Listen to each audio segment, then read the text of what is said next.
Juan Medina/Reuters. Catalonia, a region in Spain, plans to vote on independence this Sunday in a referendum declared illegal by the Spanish government. The Spanish government has recently cracked down on the referendum. Even if the government manages to stop the vote, simmering tensions could pose a challenge for Spain going forward, analysts say. Catalonia, a region in Spain that includes Barcelona, plans to vote on independence this Sunday in a referendum that has been declared illegal by Spanish authorities. The question over the referendum has turned into one of Spain's biggest political challenges since the country returned to democracy after the death of dictator General Francisco Franco in 1975. The Spanish government has recently taken a strong stance against the referendum by raiding offices, shutting down pro-independence websites, and arresting officials. The pro-independence movement in Catalonia, meanwhile, insists the vote will continue as planned this weekend. Catalonia, which has its own language and culture, is one of Spain's economic powerhouses. It contributes nearly 1/5 of the country's total GDP, and has an economy larger than that of Portugal. About half of the residents in Catalonia support leaving Spain, according to opinion polls cited by the New York Times, which reports that the movement gained speed after the pro-independence government won the majority in the regional parliament back in 2015. There has reportedly been a widespread belief in Spain, especially on the political right, that the government has been too lenient about Catalonia's inching towards independence in recent years. Others argue that the recent crackdown has only helped to further unite the pro-independence groups in Catalonia. Even if the government manages to stop the vote, the simmering tensions could pose a challenge for the administration going forward, analysts say. We continue to think the vote is unlikely to lead to Catalonia's exit from Spain, Catalexit, and that snap regional elections will follow, a city research team led by Antonio Montilla said in a note to clients earlier this week.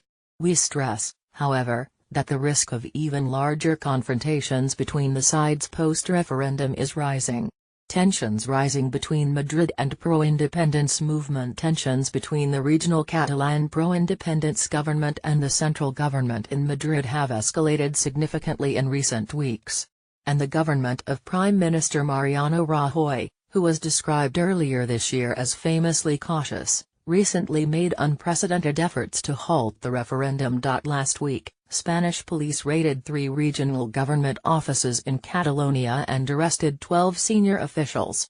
Catalonian officials said Spain's Guardia Civil, or paramilitary national police, searched several government departments, including the offices of the Presidency, Economic Affairs, and Foreign Relations, on Wednesday morning.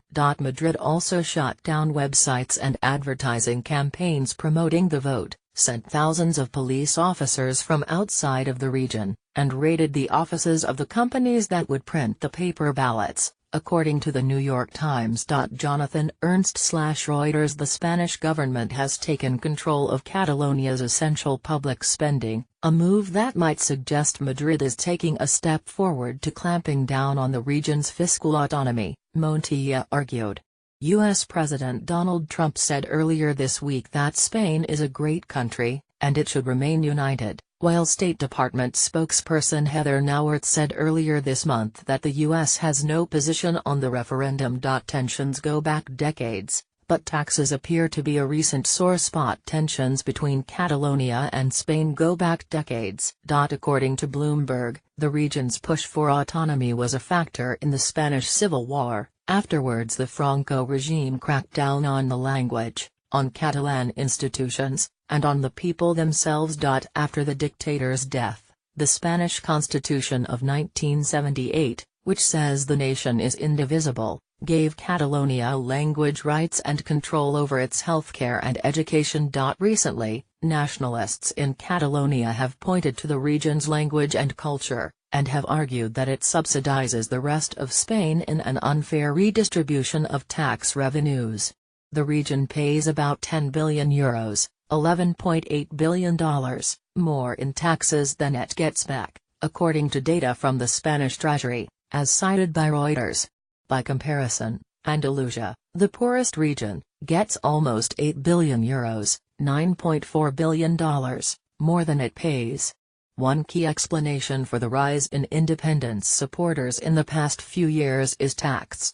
Madrid has refused to allocate more funds to Catalonia after the financial crisis, according to HSBC research analysts Ioannis Tsoukas and Anne-Karina Asbjorn. Since 2011, support in favor of independence has risen from around 30% to 50%. Not the first referendum Catalonia